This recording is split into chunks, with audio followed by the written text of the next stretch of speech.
এবং আসন্ন জাতীয় নির্বাচন একটা বড় ফ্যাক্টর থাকে সবসময়। তারপর আপনি মাদকের অপব্যবহার এইভাবে কিভাবে রোধ করা যায় এটা, তারপরে সীমান্ত এলাকা কি পরিস্থিতি এগুলি সম্বন্ধে আলোচনা হয়, একটু মোটামুটি এগুলি আলোচনা হয়। তারপর আপনারা জানেন তো প্রতিবারই কি আলোচনা হয়, আপনারা রিভিউ করলে জানতে পারবেন। স্যার, গত সোমবারে যুবদলের একজন নেতা মিরপুরে খুন হয়েছে স্যার। এর আগে পুরানো ঢাকায়ও প্রকাশ্য খুনের ঘটনা ঘটেছে।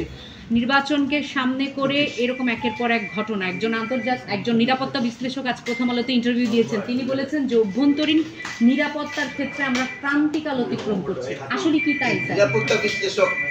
নিরাপত্তাতে বিশ্লেষক যারা হয় ওনাকে বলেন, আর এরা নিরাপত্তা, আপনি স্বরাষ্ট্র উপদেষ্টা। না, আমি নিরাপত্তা বিশ্লেষক কি আমি জানি না, এটা হলো তার একটা কমেন্ট।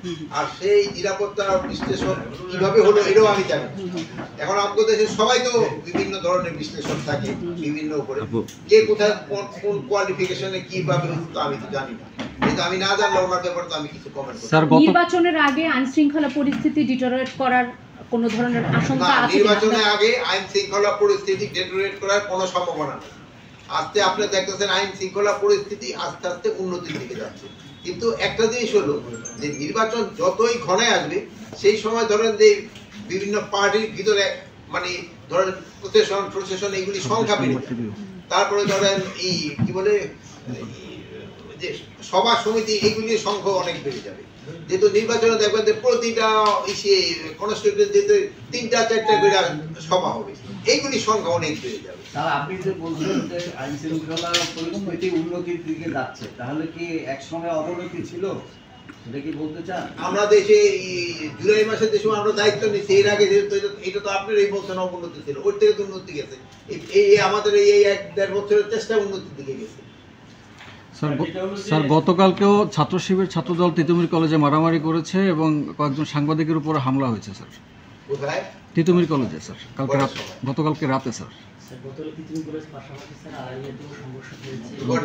রাতে স্যার ৯টা-১০টার দিকে, মধ্যরাত্রে স্যার। আমরা এখন পর্যন্ত জানতে পারি না, জানলে আপনারা জানেন। ভূমিকম্পের এক ধরনের আশঙ্কার সামনে রয়েছে, এগুলো নিয়ে আপনাদের বৈঠকে আলোচনা হচ্ছে কিনা? ভূমিকম্প সম্বন্ধে হলো ভাই, এটা সবার ক্ষেত্রে আমাদের একটু সতর্ক। যেহেতু ভূমিকম্পের কোনো আর্লি ওয়ার্নিং অন্যান্য দেশে আছে কিনা আমি জানি না, বাট আমাদের দেশে ওরকম কোনো আর্লি ওয়ার্নিং দিতে পারে না। তবু কেউ কেউ বলতেছিল যে 10 সেকেন্ড আগে নাকি একটা ওয়ার্নিং দেয়। অনেক দেশে নাকি ওরকম একটা অ্যাপ আছে যেটা 10 সেকেন্ড আগে। আমরা ওটা চিন্তা ভাবনা করছি আমরা ওরকম অ্যাপ খুলতে পারি কিনা যে 10 সেকেন্ড আগে দেয়। কিন্তু আমরা আগে শুনতাম যে পশু পাখি এরা নাকি ইন্ডিকেশন পেয়ে যায়, বাট আমাদের এটা নাই। তো আবার অনেকে বলে যে একটা ভূমিকম্প হয়ে যাওয়ার পরে ১-১.৫ ঘন্টার ভিতরে আরেকটা হওয়ার সম্ভাবনা থাকে, বাট এইগুলি তো আমি তো এক্সপার্ট নাই এই লাইনে।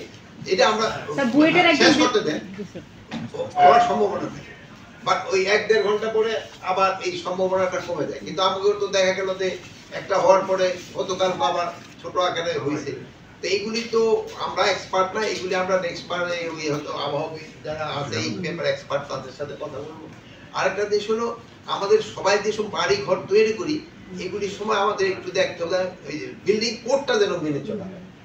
বিল্ডিং কোড না মেনে চললে কিন্তু এই ভবিষ্যতে আরো অবস্থা খারাপ হওয়ার সম্ভাবনা।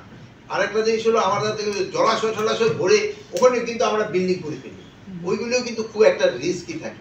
প্লাস আমাদের দেখবে অনেক সময় একটা জায়গা রাখা হয়েছে যেখানে এই যে আমি বললাম যে 1টা থেকে 1.5 ঘন্টা পরে আবার হইতে পারে বা এরকম একটা সম্ভাবনা থাকে বা তাই থাকে, কিন্তু লোকজন গিয়ে কোথায় দাঁড়াবে, ওরকম আপনার দাঁড়ানোর মাঠও নেই অনেক জায়গায়। এই সবগুলির দিকে আমাদের ভবিষ্যতে যেসব এই যে ইসের জন্য রাজুক সাজানোর সব প্ল্যান পাস করবে সেগুলো এইগুলির দিকে খেয়াল রাখবে। আচ্ছা, ফায়ার সার্ভিস কতটা প্রস্তুত স্যার যদি পরিস্থিতি ডিটোরিয়েট? ফায়ার সার্ভিস আপনি মানে এখন এটা হলো পরিমাণের উপর নির্ভর করে। এই ছোটখাটোগুলি যেমন প্রস্তুত আপনি দেখেন ফায়ার সার্ভিস সাথে সাথে কিন্তু রেসপন্স করতে, কিন্তু প্রধান গ্রুপ বড় ধরনের কিছু হলে কি ধরনের ওটা তো সেই সময় বুঝে যাবে। দোয়া করেন যেন বড় ধরনের কোনোটা যেন না হয়। স্যার, আপনি গত বৈঠকে বলেছিলেন যে ওই যে গভীর রাতে যে একজন সাংবাদিককে